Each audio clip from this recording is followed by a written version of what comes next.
డబ్బు, అనారోగ్యం, ఉద్యోగం, వ్యాపారం, అప్పులతో బాధపడుతున్నారా? అయితే మీకోసమే money meditation programme. Hi hello నమస్తే welcome back to Suman TV. ప్రస్తుతం మనతో పాటు ఉన్నారు motivational speaker educationalist Durga Prasad garu. నమస్తే అండి. నమస్కారం నవీన. దుర్గా ప్రసాద్ గారు, ఇప్పుడు మనం మాట్లాడుకున్నాం ఒక పాత వీడియోలో 60-70 ఏళ్ళ వయసు పైబడిన వాళ్ళు కూడా పెళ్లి చేసుకుంటున్నారని.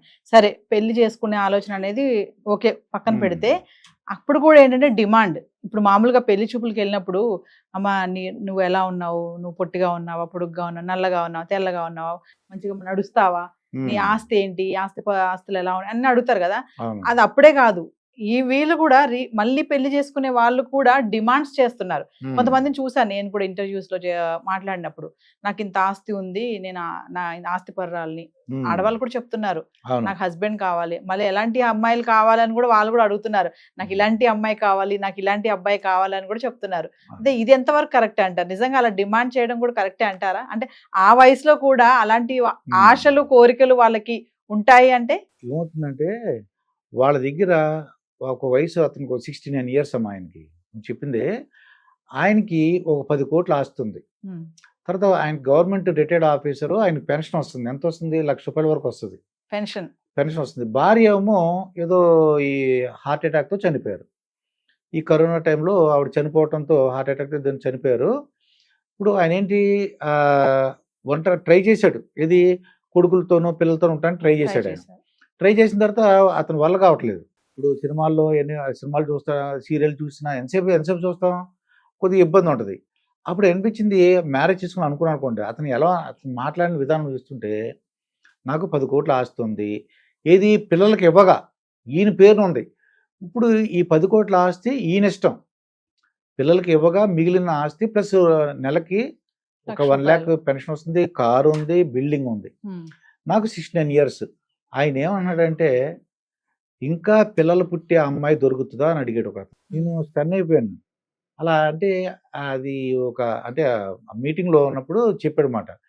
చెప్తే ఏంటంటే, అతను ఏమంటాడంటే, నాకు ఆ కెపాసిటీ ఉంది, నాకు డబ్బులు ఉన్నది, ఆస్తి ఉంది, ఆరోగ్య బీపీ షుగర్ లేవు, నేను ఆ శృంగారపు ఆలోచన కూడా బాగున్నది, అలాంటి అమ్మాయి కావాలి, పిల్లలు పుట్టే అవకాశం.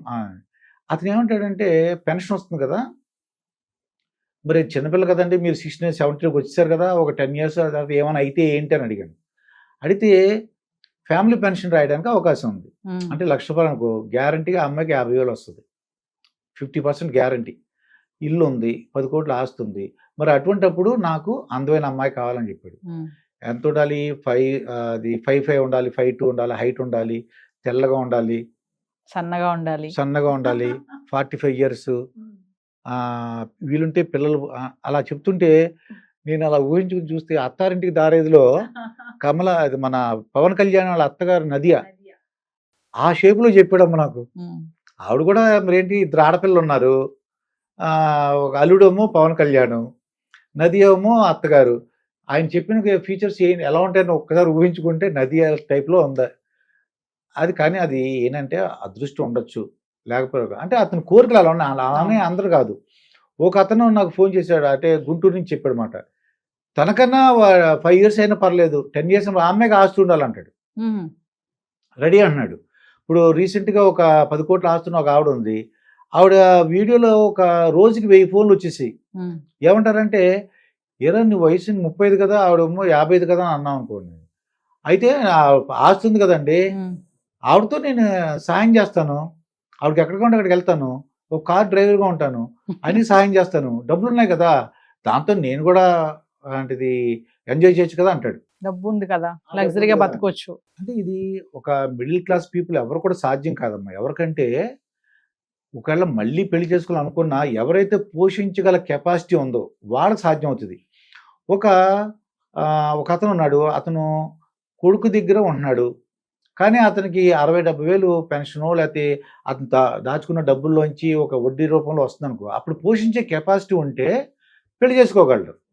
అలా కాకుండా అతనికి కొడుకు ఉండటమే, కొడుకు దగ్గర ఉండి ఒంటరిగా ఉండి ఇంకొక అమ్మాయిని పెళ్లి చేసుకుంటాను అనండి ఎప్పుడు.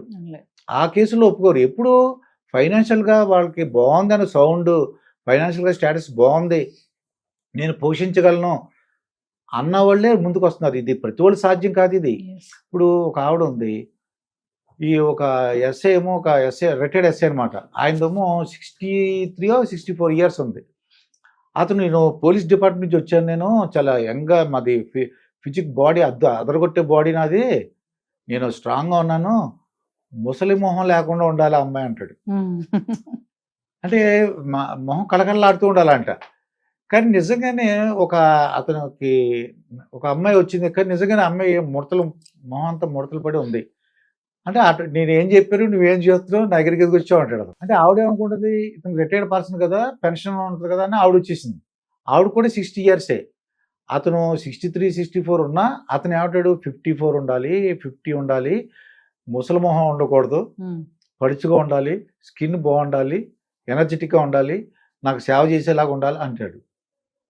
అలాగా ఒక రకరకాల మనస్తత్వాలు ఉన్నాయి మరి. మామూలుగా దుర్గాప్రసాద్ గారు, ఇలా చూసుకుంటే ఈ వయసు పైబడిన వాళ్ళు మళ్ళీ పెళ్లి చేసుకునే విషయంలో మగవాళ్ళు వచ్చినంత బయటకి ఆడవాళ్ళు రాలేకపోతున్నారు. మగవాళ్ళు ఈజీగా పెళ్లి చేసుకుంటున్నారు వచ్చి బయటకి, కానీ ఆడవాళ్ళు ఇంకా చాలా మందే ఉన్నారు. అలాగే మీరు అంటున్నట్టుగా ఒంటరిగా బ్రతకడం, లాస్ట్కి ఇంక వాళ్ళు ఏంటంటే ఎవరు చూడక ఎక్కడికి కొంతమంది అంటే వృద్ధాశ్రమానికి వాళ్ళే చేర్పిస్తున్నారు, కొంతమంది వాళ్ళందరూ వాళ్ళే వెళ్ళిపోయే వాళ్ళు కూడా ఉన్నారు, కొంతమంది మనం అనుకున్నట్టుగా చనిపోతున్నారు సూసైడ్ చేసుకుని. ఎందుకు మహిళలు ఎందుకు రాలేకపోతున్నారు బయటకు, అంటే దానికి కారణాలు ఏంటంటారు? ఇప్పుడున్న వయసు 50 సంవత్సరాలు అనుకోమ్మా, ఇప్పుడు 45-50 అలా ఉన్నారు అనుకోండి.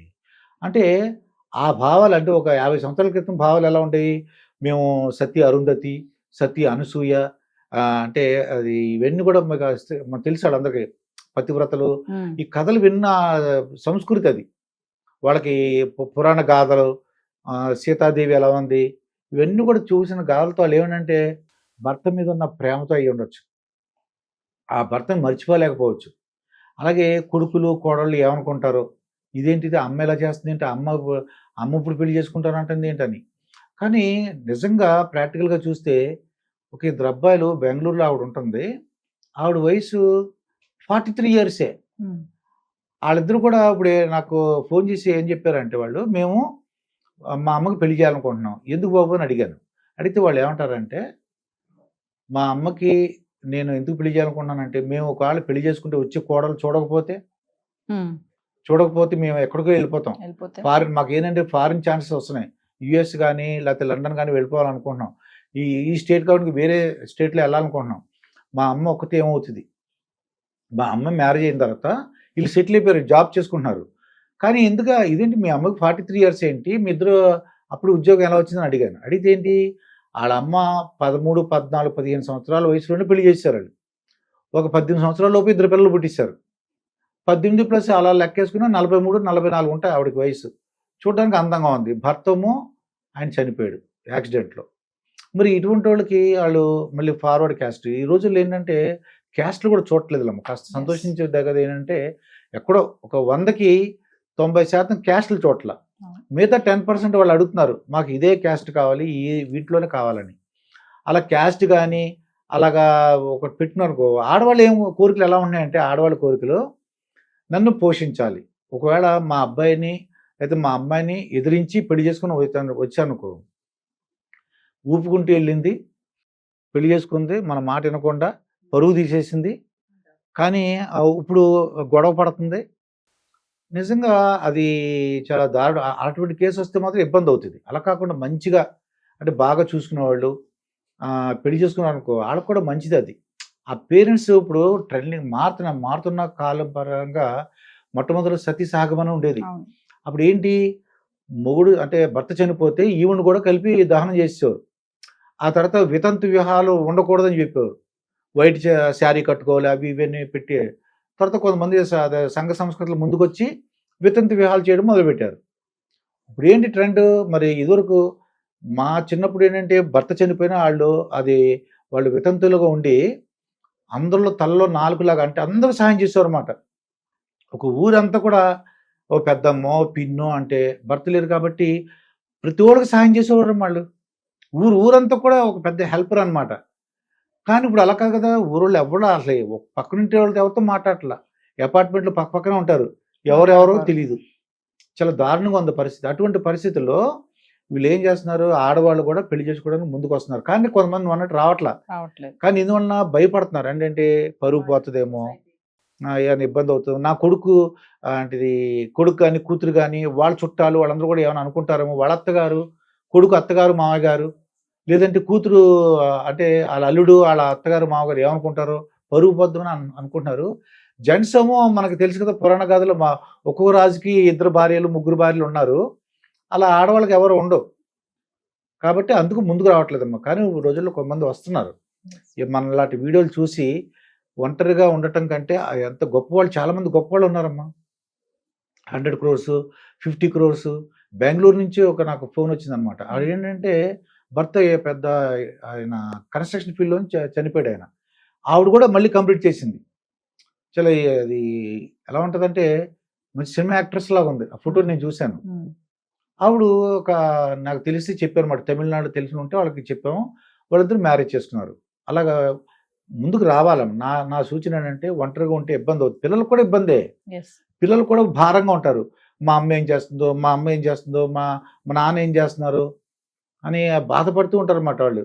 వాళ్ళకు కూడా రిలీఫ్ ఉంటుంది, మంచి వాళ్ళు దొరికితే.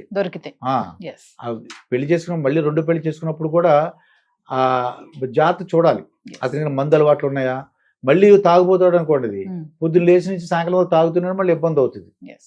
గుడికి తీసుకెళ్తాం, టూర్లు వెళ్ళటం అలా చేస్తుంటే వాళ్ళు సంతోషంగా ఉంటుంది. Thank you.